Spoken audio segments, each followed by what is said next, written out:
Sir ಇನ್ನೊಂದು ಕೇಳಿ ಬರ್ತಾ ಇದೆ, ಒಂದು ಯಾವುದೋ ಆಡಿಯೋ ವೈರಲ್ ಆಗ್ತಾ ಇದೆ, ಲೀಕ್ ಆಗಿದೆ ಅನ್ನೋದು, ಅದರ ಆಧಾರದ ಮೇಲೆ ಆಕ್ಷನ್ ಆಗಿರ್ಬೋದು ಅನ್ಸುತ್ತೆ. ಯಾವ್ದಾರ ಆಡಿಯೋ ಇರಲಿ ಅದು ತೋರಿಸಿ ಮಾಡಿ ಮಾತಾಡ್ಬೇಕಲ್ಲ.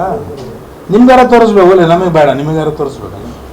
ನಿಮ್ಮ ಇಂಥ ಆಡಿಯೋ ಇಂಥ ಜಾಗದಲ್ಲಿ ನೀವು ನಿಮ್ಗೆ ಮಿಸ್ಟೇಕ್ ಮಾಡಿದ್ದೀರಿ, ಅದು ನಾವು ಕಾರಣ ಇಟ್ಕೊಂಡು ನಿಮಗೆ ರಾಜೀನಾಮೆಯನ್ನು ನಿಮಗೆ ಪಕ್ಷದಿಂದ ಉಚ್ಚಾಟನೆ ಮಾಡ್ತಾರೆ ಅಂತ ಹೇಳ್ರಿ. ಅದು ಆಗೈತೋ ಇಲ್ಲ ಅಂತ ತಾವು ಹೇಳ್ರಿ ಅಂತ ಹೇಳಿದ್ರೆ ನಾನು ಹೇಳ್ತೀನಿ. ಇಲ್ಲಪ್ಪ ತೆಗ್ದೀವಿ ಅಂತ ಹೇಳಿದ್ರೆ ಸ್ವಾಗತ, ಅದ್ರಾಗೇನೈತಿ. ನಿಮ್ಮ ಈ ಎಲ್ಲಾ ವಿಚಾರಗಳನ್ನ ಇಟ್ಕೊಂಡು ಡಿ ಕೆ ಶಿವಕುಮಾರ್ ಅವರು ಒಂದು ಸ್ಪಷ್ಟನೆ ಕೊಟ್ಟಿರೋದು, ಒಂದು ರಿಯಾಕ್ಷನ್ ಮಾಡಿರುವಂಥದ್ದು, ಪಕ್ಷ ಅಂದ ಮೇಲೆ ಶಿಸ್ತು ಮುಖ್ಯ, ಹಾಗಾಗಿ ಕ್ರಮ ಆಗುತ್ತೆ ಅನ್ನುವಂಥ ಮಾತನ್ನು ಹೇಳಿದ್ದಾರೆ. ಈ ಶಿಸ್ತು ಇಲ್ಲ ಅಂತಂದ್ರೆ ಪಕ್ಷ ಸರಿ ಇರೋದಿಲ್ಲ ಅನ್ನುವಂತಹ ಅರ್ಥದಲ್ಲಿ ಮಾತನಾಡಿದ್ದಾರೆ.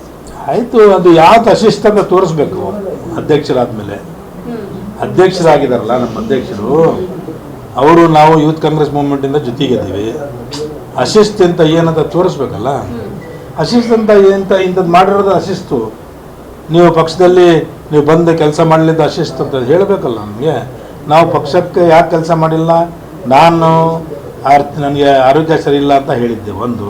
ಎರಡನೇದು, ಈ ಕಾಂಗ್ರೆಸ್ಸಿಂದ ಇಷ್ಟು ಜನ ಬಂದಿಲ್ಲಿ ಕ್ಯಾಂಪ್ ಮಾಡಿ ಯಾರೋ ಒಬ್ಬರು ಬಂದು ನನಗೆ ಮಾತಾಡ್ಯಾರ ಅಂತ ಕೇಳಬೇಕಾಯ್ತು, ಅದಕ್ಕೆ ನನಗೆ ಬಂದಿಲ್ಲ. ಅದು ಅಶಿಸ್ತ್ಯ. ಅದು ಪಕ್ಷದ ಕ್ರಮವನ್ನ ನೀವೇನು ಹೇಳಕ್ ಬಯಸ್ತೀರಾ ಸರ್? ಯಾವ ಪಕ್ಷದವರು, ನಮ್ಮ ಪಕ್ಷದವರು ನನಗೆ ಹೋಗಿ ನೀನು ಕೆಲಸ ಮಾಡಂತ ಯಾರು ಹೇಳಿದಾರಾ? ಪ್ರಾಥಮಿಕ ಸದಸ್ಯತ್ವದಿಂದ ತೆಗೆದು ಹಾಕಿರೋ ವಿಚಾರವನ್ನ ನೀವೇನ್ ಮಾಡಿ ಅದು ಕೈಯಾಗಿ ಬಂದಿಲ್ದಂಗೆ ನಾನು ಏನು ಹೇಳಂಗಿಲ್ಲ. ಆಕಸ್ಮಿಕವಾಗಿ ಹಂಗೆ ಮಾಡಿದ್ರೆ ಅದು ಆಮೇಲೆ ಕರೆದು ಮಾತಾಡ್ತೇನೆ. ತಾವೇನಾದರೂ ಈ ಕನ್ವಿನ್ಸ್ ಮಾಡಕ್ಕೆ ಹೋಗುವಂತ ಸಂದರ್ಭದಲ್ಲಿ ಸ್ವಿಚ್ ಆಫ್ ಮಾಡ್ಕೊಂಡಿದ್ರಾ ತಾವು? ಅಂದ್ರೆ ರಿಜ್ವಾನ್ ಅವರು, ಸಲೀಂ ಅವರು ದಾವಣಗೆರೆಗೆ ಬಂದಾಗ ಮೈನಾರಿಟಿ ಲೀಡರ್ಗಳನ್ನ ಕನ್ವಿನ್ಸ್ ಮಾಡುವ ಹಂತದಲ್ಲಿ ತಾವು ಸ್ವಿಚ್ ಆಫ್ ಮಾಡ್ಕೊಂಡ್ರಿ. ನಸೀರ್ ಅಹಮದ್ ಅವರು ಹೆಲಿಪ್ಯಾಡ್ ವರೆಗೆ ಹೋಗಿ ವಾಪಸ್ ಕಾರ್ ಹೊತ್ಕೊಂಡು ಬಂದ್ರು ಅನ್ನೋದು ಇವೆರಡು ಪ್ರಮುಖ ವಿಚಾರ. ನಾನು ಏನು ಸ್ವಿಚ್ ಆಫ್ ಮಾಡ್ಕೊಂಡಿಲ್ಲ. ಅವಾಗ ಕೌನ್ಸಿಲ್ ನಡೀತಾ ಇತ್ತು. ನನ್ನ ಎದುರುಗಡೆನೇ ಸಲೀಂ ಅಹಮದ್ ಅವರು ಕುತ್ಕೊಳ್ಳೋದು, ನನ್ನ ಪಕ್ಕದಾಗ ನನ್ನ ಎದುರುಗಡೆನೇ ನಸೀರ್ ಅಹಮದ್ ಕುತ್ಕೊಳ್ಳೋದು. ಇವರೆಲ್ಲರೂ ಮಾತಾಡ್ತಾ ಇರೋದು, ಹೋಗ್ತಾ ಇದ್ರು, ಬರ್ತಾ ಇದ್ರು. ಮುಖ್ಯಮಂತ್ರಿ ಹತ್ರ ಮಾತಾಡಿ ಅಲ್ಲಿಂದ ಹೋಗಿರೋದು ಎಲ್ಲ ನನ್ನ ಎದುರುಗಡೆನೇ ನಡೆದಿರೋದು. ಯಾರು ನನಗೆ ಆ ವಿಚಾರದಲ್ಲಿ ಮಾತಾಡಿಲ್ಲ. ನಮ್ಮ ಕಾರ್ಯಕ್ರಮಗಳನ್ನು ನೀವು ನೋಡ್ತಾ ಇದ್ರೆ ನಮ್ಮ ಚಾನೆಲ್ ಅನ್ನ ಸಬ್ಸ್ಕ್ರೈಬ್ ಮಾಡಿ, ಪಕ್ಕದ ಬೆಲ್ ಐಕಾನ್ ಒತ್ತಿ ನಮ್ಮನ್ನ ಬೆಂಬಲಿಸಿ.